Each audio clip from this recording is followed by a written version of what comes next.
Hello, friends. Welcome back, amigas. Today, I want to talk about getting back into romantasy fantasy. So, I will be discussing the book that I chose to do that with, and that is Silvercloak.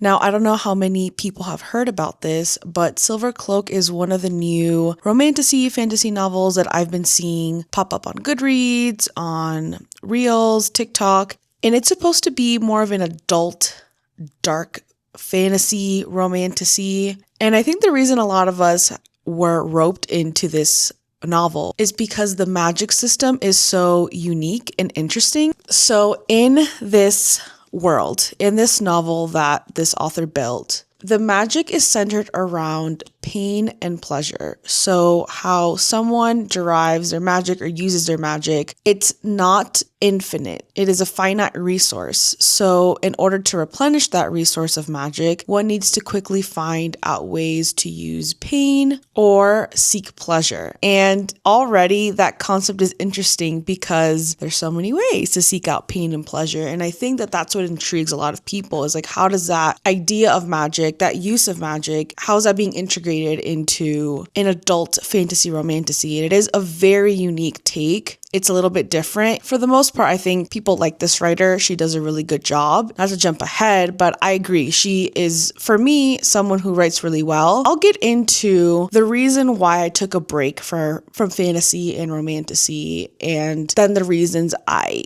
came back to it.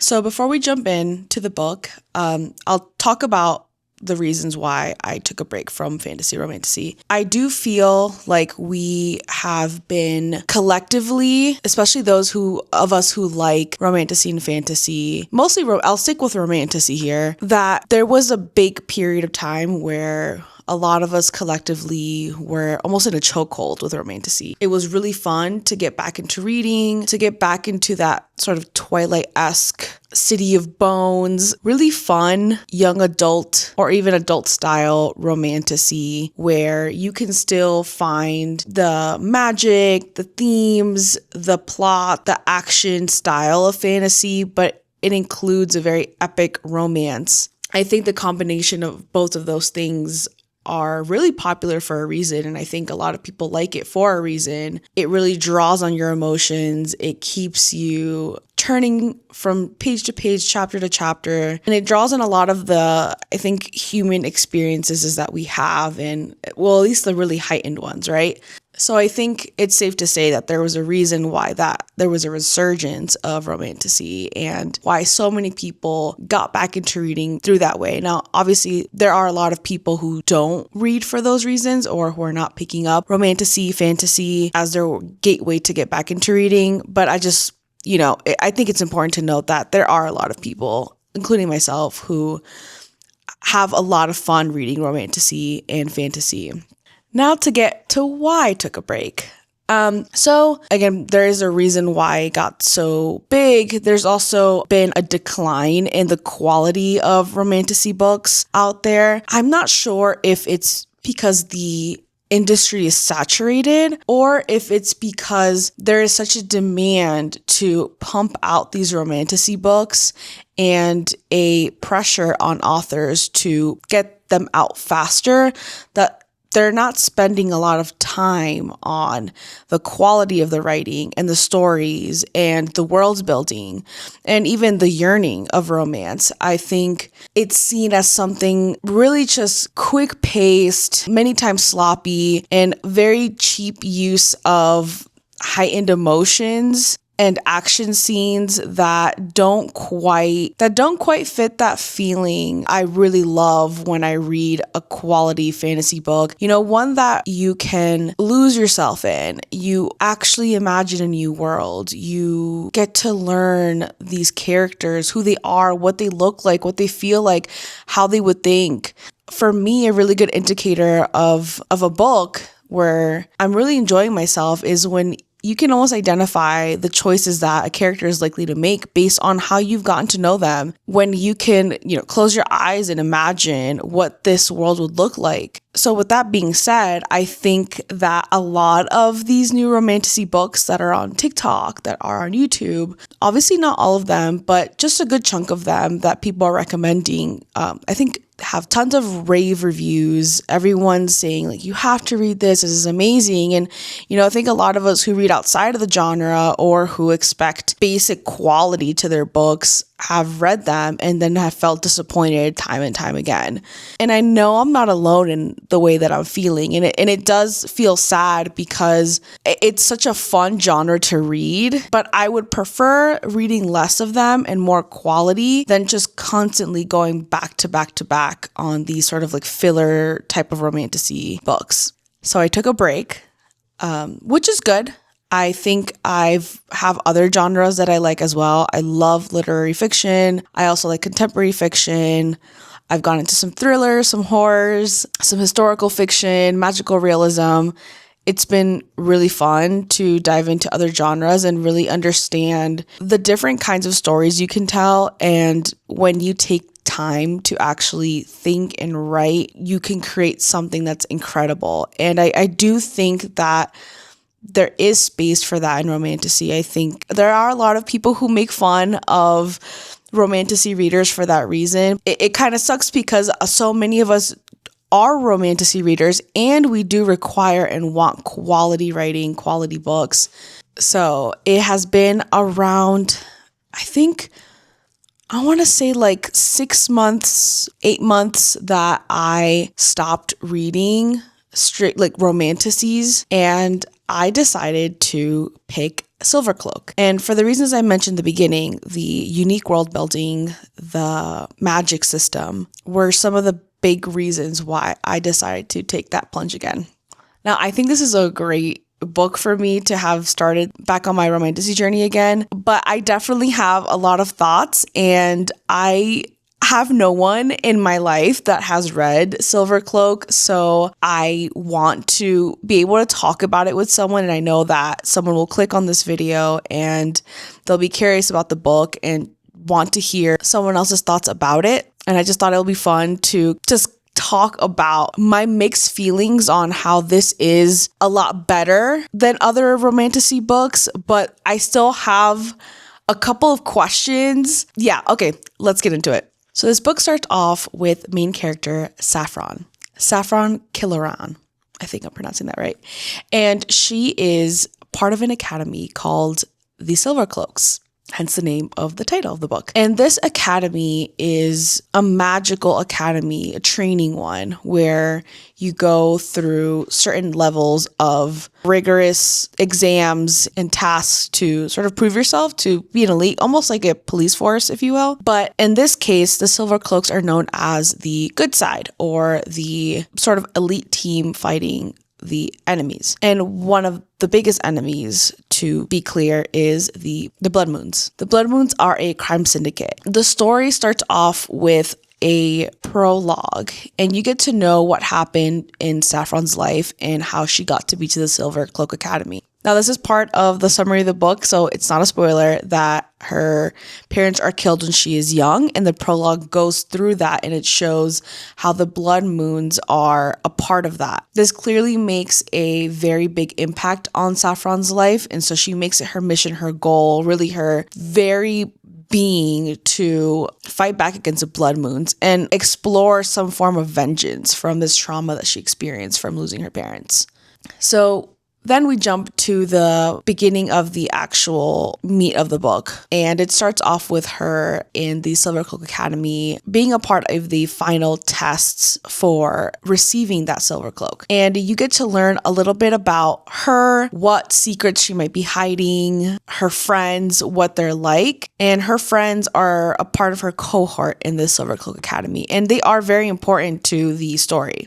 So I think it was a really good way to set up the book by getting to know the characters and what their specialties were, how their personalities integrate with each other, and their fighting style, things like that. During this final test, we learned that training to be part of this magical police force and magic does not work on her. In this book, you will eventually find out why, and I'll be keeping this conversation spoiler free because this becomes a pretty significant part of how she's able to infiltrate the blood moons. There's something else that comes up during this training that is important as well, and it is about her abilities per se. After finding out that this whole time she has been lying about her abilities or lack thereof, she lied her way to get into this academy. The way that she uses magic is different than others because she cannot be affected by magic at all.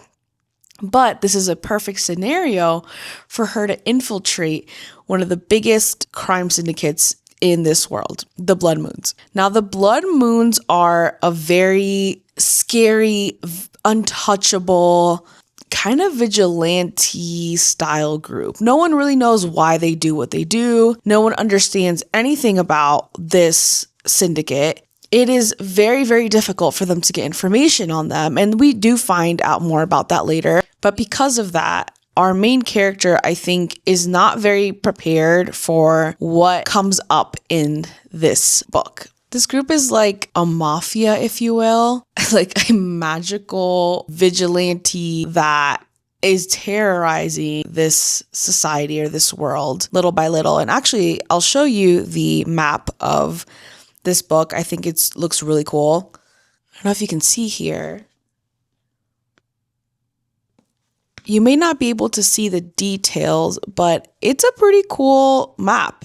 And honestly, like I cannot remember maps. I mean, I'm not good with directions and locations. So for me, it was just kind of like something I had to go back and look at, but it's not necessary for you to memorize it. So we have this world. There are different kinds of magic. There are even parts of the world that don't have magic, but every part of this world, to some degree, has had some form of contact with the Blood Moons. Everyone is scared of them. They're almost like a mafia Voldemort. And this girl is specifically designed really to get into this group. So just like she's been tricking the Silvercloak Academy, she will trick the Blood Moons. Magic does not work on her. It is going to be very difficult for this group to influence her by magic. Now, they could still kill her through other means physically, but so far, she feels very capable and willing to go undercover.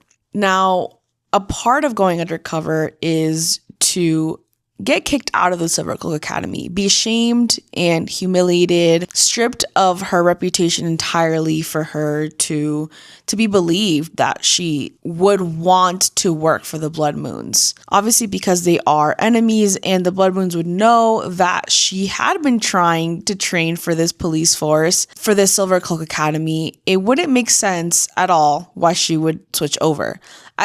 For me, I think it's very obvious that anyone would clearly try to go undercover. They make it very dramatic. Only one person knows, which is the sort of president of the Silvercloak Academy, that she is going undercover. So it keeps everyone safe from knowing what her true mission is.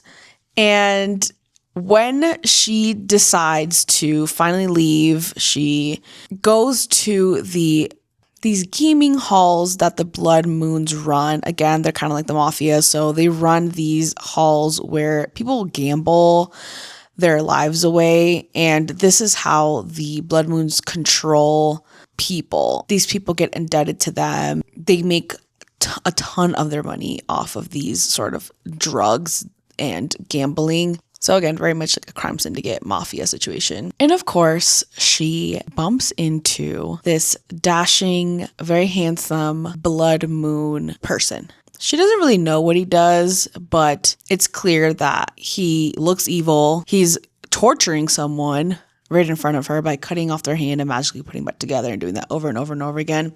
And I will add that there is a lot of this kind of gore in the book. I do think that there is some debate that people have whether this reads more young adult or adult fantasy. I do think that this sort of more gruesome and gory style of violence in this book and some of the themes are definitely more adult. I don't think that it would fit into the young adult category. Some of the storytelling does feel young adult, but I do think that, at least for me, in my opinion, it definitely borders more on the adult fantasy, and you will see more of this violence happening throughout the entire novel. Okay, so back to this hot, tall boy. She encounters him. He looks pretty evil, and she's like, this is the perfect person for me to try to get into, to try to trick my way into getting into the Blood Moons. But, you know, surprise, surprise, his name is Levon, by the way, or Levin. It's spelled Levan. Levin or Levon, however you want to pronounce that. He is the son of the kingpin of the Blood Moons. Of course. Just, right? Like, I can't just be some random guy, I guess. But this makes everything a lot more high stakes. And I think my first thought was like, this is very convenient. This is going to move things along a lot quicker. She's going to have almost immediate access to the kingpin. I don't want to give anything else away. I think that the rest of what happens it's pretty important to the book. So this is the part where if you haven't read it, I would just skip to the final thoughts, but I will talk a little bit, not too much, about what happens in the book and then kind of how I feel about the way that this is written and really my issue with the enemies to lovers trope. And all I will say here is that I have begged for this level of enemies to lovers. You're wondering, like, how are these people going to be together? There's no way. You know, when you want to read an enemies to lovers, at least for me, you're sitting here thinking, there's no way I would be with someone like this. It just doesn't make any sense. It really was the fates for you to fall in love because this is crazy. And I asked for this. Like, I honestly thought to myself, if I ever write a book, maybe I'll write something like that, because usually the enemies to lovers are like not enemies to lovers and they just like fall in love or lust pretty quickly. This is not the case for this one. So I do think I got what I asked for. Okay, so more of the spoilers start here. Okay, so we finally have this girl branded and a part of the Blood Moons. She is now officially there undercover. I will start off by saying I think it's really good storytelling. I think it's really fun. I think the idea of having a really strong motivator for vengeance and the capacity to go undercover and perform a task this dangerous is already super interesting. Now, we do have an enemy. We have a strong enemy, Levon, the kingpin. And it's not a surprise that they end up being the sort of forbidden love interest. I do think the good things about it is that there is hatred. There is deep hatred on both sides. You don't think, at least for me, when I was reading this, I was like, man, these people really do not like each other. They're very untrusting of each other. I didn't get the sense that the author leapt to lust as a way to connect them. I do think she had to get to know him and he had to get to know her, and they exchanged a lot of information by kind of being forced to interact with each other. And when you find out the motivations for how Levon functions in this group, why he does what he does, why he tortures and is really, honestly, in my opinion, kind of evil and just not a good person. I don't think he's a good person. You are kind of thinking to yourself, there's no reason for this girl to love this man. But there are these itty bitty things that they find out about each other that I think mostly has to do with the deep, deep trauma that they both face. They understand that each of their respective groups have been harmed by the other. The early death of their parents, in Levon's case it's one, and in Saffron's case, both her parents, caused such deep trauma that it's led them to behave in ways that are not necessarily good. They are, I think both of them, I would say, have this moral ambiguity. In my opinion, I think Saffron can be a little unlikable at times, but I'm okay with that. I think it makes sense for a character that's, seeking out vengeance and having the kind of personality it takes to do this. Clearly, she's not going to be a morally sound person, but the guy, Levon, he is honestly so evil. He has murdered and killed and done insane things to people in the name of getting what he wants. So slowly she starts to uncover what it is that they want and why. This group makes a lot of money. Levon has literally so many secrets, just like Saffron does, and it makes it really interesting to see their dynamic in getting that information from each other, but also using it against each other. I did wonder at what point she might decide not to betray him anymore or give out information about him as she started to develop more feelings. She actually has this little necklace that has some sort of stone on it or a piece of wood with coloring on it, magical coloring from her childhood that tells her if someone is a lover, a friend, an enemy. Levon fits all of them. When he is near her, he fits all the different colors. And I think that is crazy.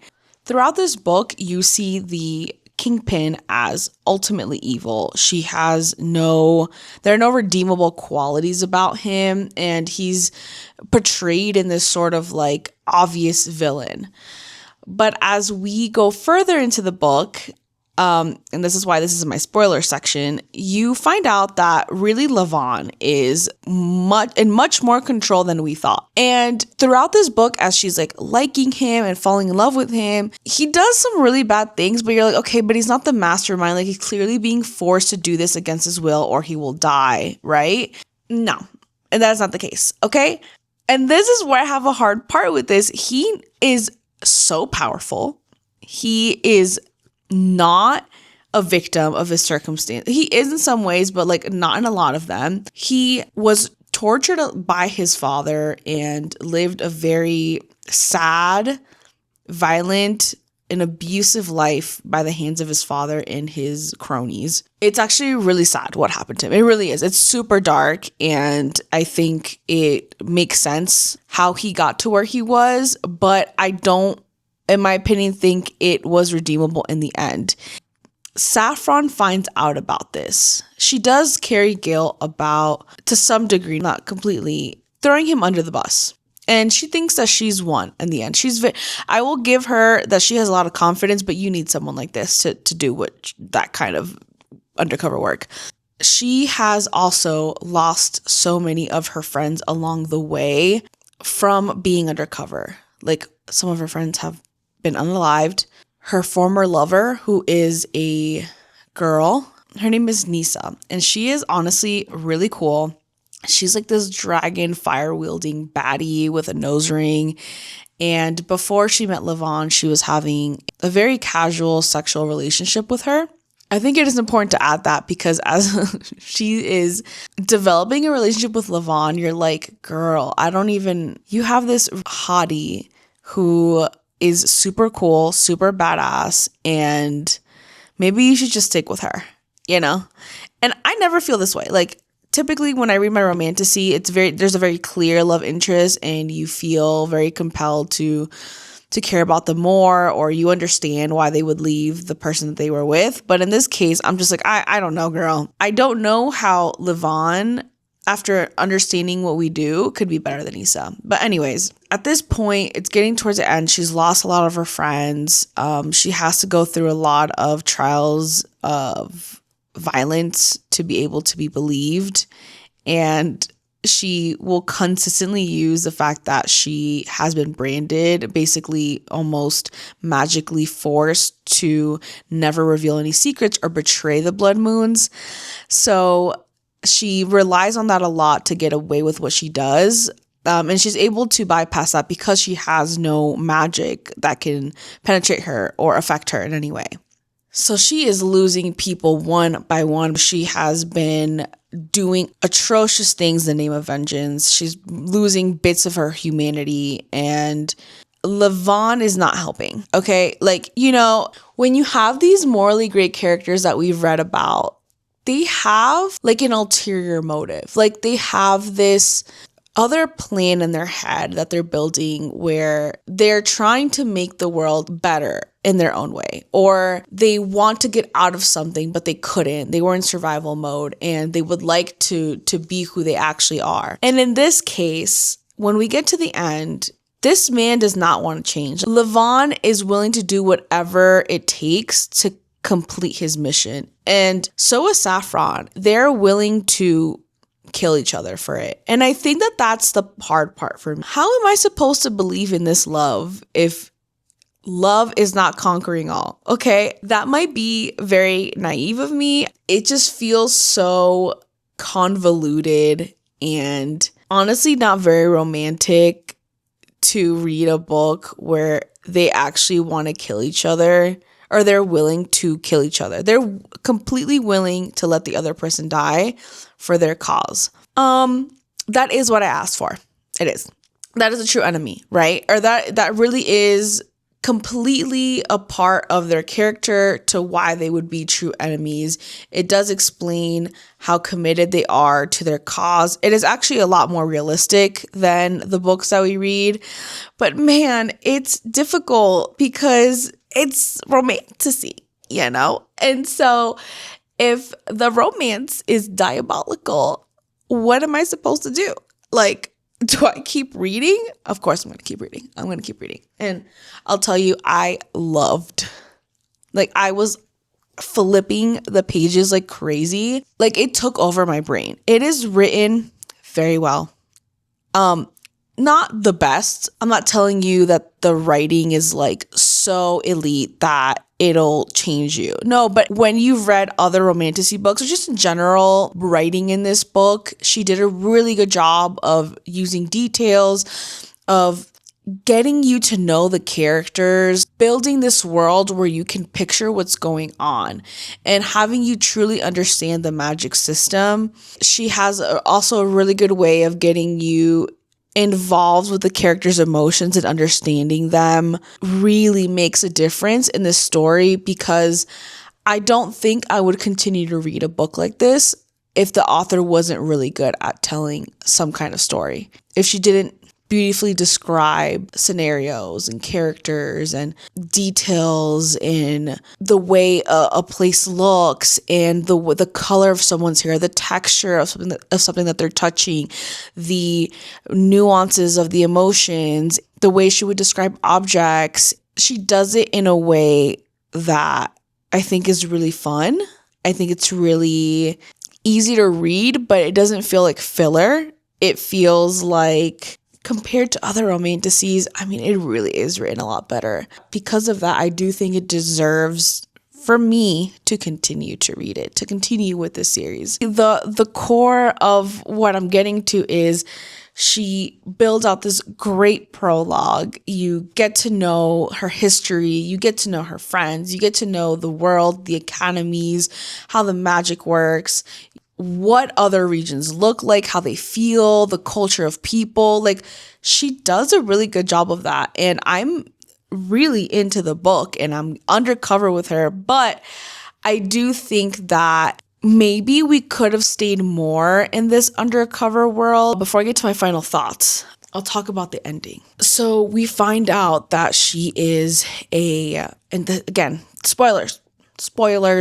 Okay, there'll be a part where there's no spoilers, but right now there is. We find out that she can do time travel. This part was pretty obvious. Like, I caught on from the very beginning of the book. The writing is on the wall. She is obviously a time weaver. If they're all killed, no one has seen one, but there are prophecies that time weavers will continue. And she happens to be the only person who magic doesn't affect. And her parents have secrets and like things that they would tell her when she's older about her magic. Come on. And that she was able to stop time, but she was still able to move, which is something that no one else could do. Like, let's be for real. It was very obvious she was a time weaver. Yeah. So that wasn't really a surprise. It was really more about seeing how she would get to the point where she would realize that she's a time weaver and Levon would notice. Oh my God. I was so stressed at the end. I was literally so stressed. Like, she finally is, they're like in love. They have, done the dirty, all the other stuff that these kind of romantic books have. But I think what makes it really hard but interesting is that once we got to the end, she's finally giving the last betrayal. She is helping the Silvercloaks finally get the kingpin, and they kind of do. But things go really wrong, and the only person who knew, remember, was the president of the Silvercloaks, and she died. So no one believes her that she was undercover the whole time. It's a fucking mess, right? Like, it's stressful. She lets Levon die, like she kills him. And she does it in a really interesting way, and it was part of the prophecy all along, but she kills him. And I was so like appalled, like, because I understand why, right? She was gonna betray him, and he saw that he was gonna betray her, so then he like overtook her somehow, and then ended up deciding that he would kill her. So then she stopped time so that she can kill him. You end up, after all of this, you're like, they don't really care about each other, and Levon is pure evil. Like, he doesn't even see her side. Like, that's the part that pissed me off. You're like, dude, your dad tortured you. Your dad doesn't care about you. He was about to kill you. This girl, like, yeah, she's the enemy, but like, at least she cares about you. And yeah, maybe she was gonna put you in jail for what you did, but like, she wasn't gonna kill you. Now she really did try to kill you, but like, come on, like, let her get away with it. Like, I do understand. I'm like, no, but this man is like, so this is how stressed I am. His reasoning for what he does makes absolutely no sense. Absolutely no sense. He kills all these people. He gets all this money. He does all these things in order to try to bring his mom back to life. His mom has been dead for 20 years, okay? Everyone has told this man, you cannot bring her back to life. You literally cannot do it. And does he listen? No. He's like, no, I'll find a way, because he's so delulu about it. He's willing to throw away this whole situation that I've invested myself in, this relationship, because he believes that he'll bring his mom back. And she kind of like understands it, but then she doesn't. And I'm just like, oh my God, like, we've gone off the rails here. Like, there's no redeeming this man. He's willing to let his dad and himself be horrible people for a task that like can probably not happen. Like, you need to let it go. He needs to let it go. He needs to move on. He needs to grieve properly, and he needs to change his ways. Obviously, like, that's not what happens, and it's probably realistic for someone that's evil that they have an issue doing that, so they're not going to. But you just hope.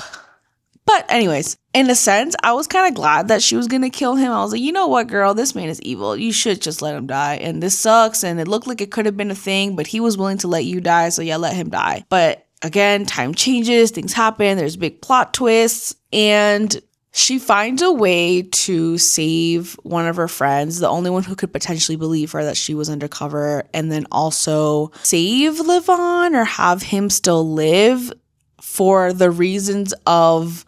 And this part was a little unclear for me, that she had to let him live because she couldn't go far back enough to, I guess, or it didn't work out in a way where she could kill him and eventually have her friend Oreo believe that she was part of the Silvercloaks. Like, she had to continue this really weird situation. And I'm just like, how are you going to keep this up? Are you still going to be with Levon? Like, you killed your lover, someone you were in love with, and what are you going to do? You're going to keep being undercover? Where are you going to go? This man, he just showed you he's powerful. He literally can, like, overcome every obstacle on pure will. You just happen to be lucky. Magic doesn't affect you. But this man has been abused to the point that he learned how to use the magic in a way that most people don't know how to use. So what are you going to do? What are you going to do? That's the last of the spoilers part, and I will talk about my final thoughts. After getting to the last 30%, I don't know where the book is going to go. I mean, I'm curious. Even though I'm very frustrated with the romantic aspect of it, even though it's what I asked for, like, I don't know how this man is going to redeem himself. I don't even know if he can. And if so, are we going to have a romance situation where this girl is with someone pure evil? Or is this a situation where this is part of a plot? Maybe he becomes an even bigger villain and then maybe she goes back to her former lover and that's the romantic interest. I honestly don't know. And honestly, now that I think about it and had time to reflect on it, that's what makes it interesting. I think a lot of us are assuming that a lot of things about this romance aspect and the fates, mainly because of the prophecies and falling in love, but there is one prophecy we still don't know about. It could go in a lot of different directions.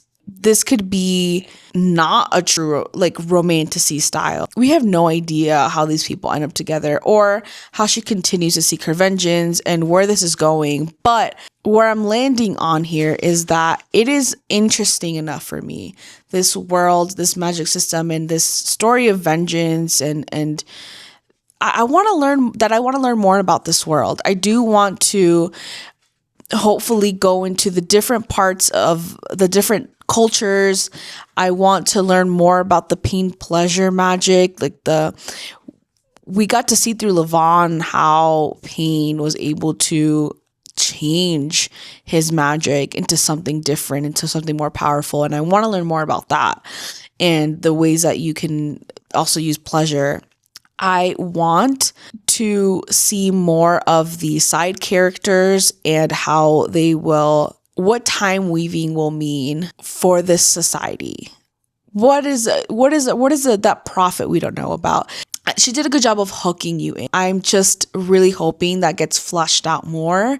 And the next novel, I want to learn more about Nisa and this dragon world, which is really cool. I think this aspect of it was something that was touched on very lightly, this dragon sort of magic and what they do, and it just sounded so awesome. It's what make the part about fantasy that I love. Oh, and there was a pet. I believe they're called a fallow wolf. So that is included in the book as well, a fallow wolf. And for me, I have a husky, so I thought about my husky, Aries. I love that pet element in a book. I love when there is an animal of sorts that provides assistance and companionship and even some sort of like direction to what the character does. So there is a lot there to explore. I have a lot of hopes and expectations. I hope they're not misplaced or that maybe I'm jumping ahead here.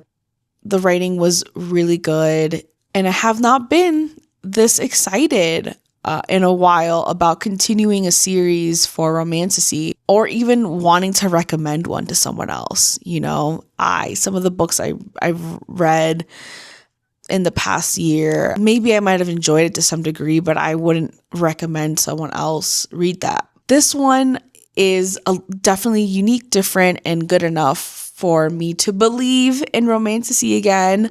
With an asterisk, with some thoughts. I do still have some thoughts about where this kind of went in the end and where it could go. But so far, I'm excited. And if you have read the book, I definitely want to know what your thoughts are. If this was a book that you also came back to in Romantasy, if you've taken a break, or if you're someone who keeps reading it, and you decided to take a chance on this as well. Okay, so those are my final thoughts. They're a little bit all over the place, but I would definitely like to hear if you have any thoughts about it, if this is something you want to read, you have read, if you've also taken a break from Romantasy, or if you haven't, what you think about this book. So I'll leave you with that. That was Silvercloak by L.K. Stephen. Yeah, let me know if you have other recommendations. If you also have thoughts on enemies to lovers. But thank you so much for getting to the end of this video. If you did get to the end of this video, thank you so much for going on this journey with me. And I'll see you in the next one. Bye.